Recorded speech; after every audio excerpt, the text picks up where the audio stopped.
The last time we looked at action research, I was thinking about how I could improve the homework output of one of the classes I teach.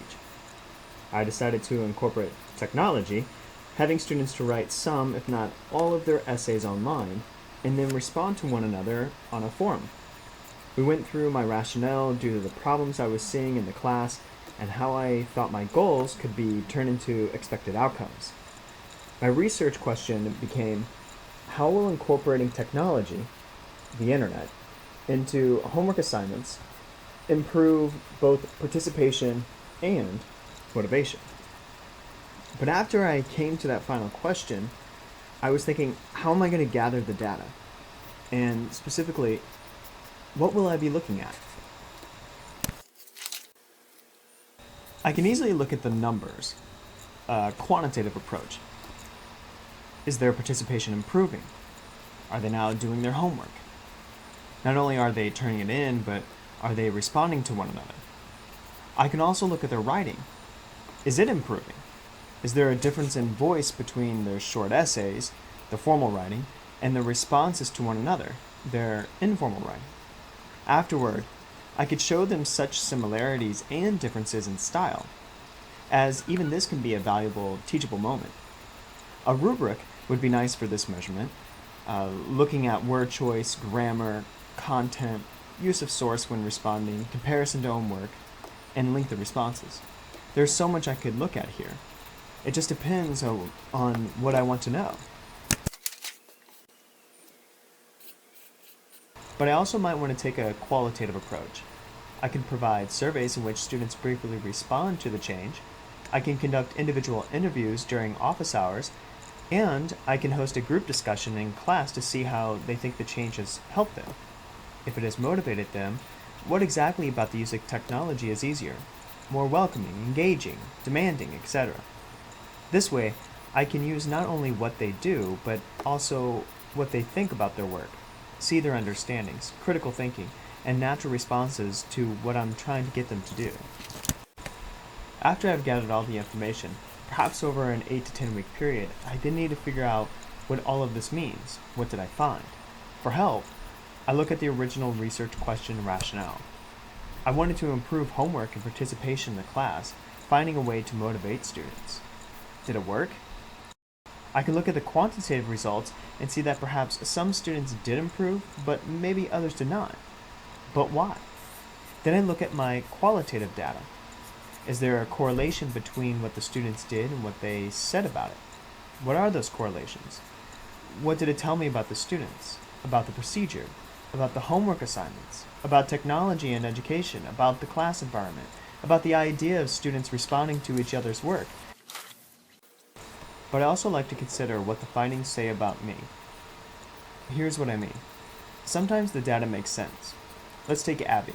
She was one of the students that led me to my initial question. She wasn't turning in homework assignments, but after the change, she started turning in her homework. Let's see why. Oh, look, Billy seemed to really like her first online homework, and Abby could see this because Billy left a really nice response about how Abby got to the heart of the matter. Good job, Billy. I could conclude that Abby improved due to positive reinforcement from not only her teacher, but also her peer. This makes sense to me, as we know that students respond well to their peers' opinions, and I learned about this years ago in my own studies and my experiences in classes that I've taught and that I've been as a student. So this matches my experiences. So fucking long. However, what happens when the data doesn't make sense? Let's take Tommy. Tommy was doing great before we started the online homework change, but afterward, his grades slipped. He turned in the first homework assignment, but dropped off suddenly after that. I then take a look at what he says about the new assignments, but during the interview we had, he says that the assignments are fine and he thinks it's a great way to see what other students are thinking about the same topic. So he seems to find the new model to be beneficial, but he doesn't succeed at it. So what do I do about it? This is what I mean about determining what the findings say about me. This contradiction between the quantitative and the qualitative data must have a foundation, so what am I going to do next to understand it? I find that When I usually do not understand how something happens or how results relate to one another, it is because I am lacking something within me, a perspective, an experience. In this way, the study teaches me about me.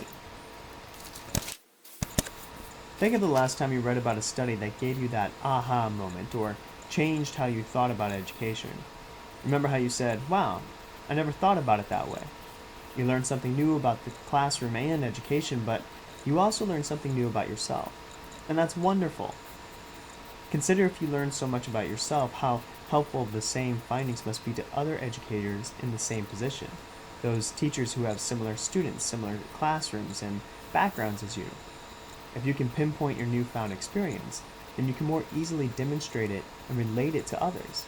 And that's what makes good articles. Finally, now that you have your findings, and now that you have determined what they mean, what are you going to do about it? What changes are you going to make in your classroom, in your practices, in your educational ideology? Maybe your findings won't change your whole approach to education, but it surely has led you to something helpful to add or subtract, or simply to adjust in the classroom. When I think of action research, I think of the word action the most.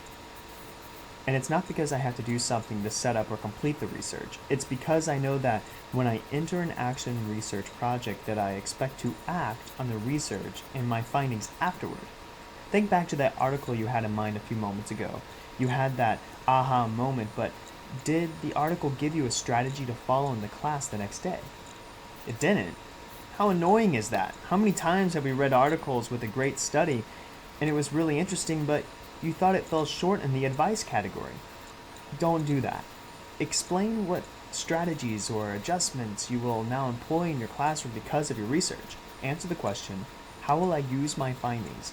And in this way, you give research even more purpose.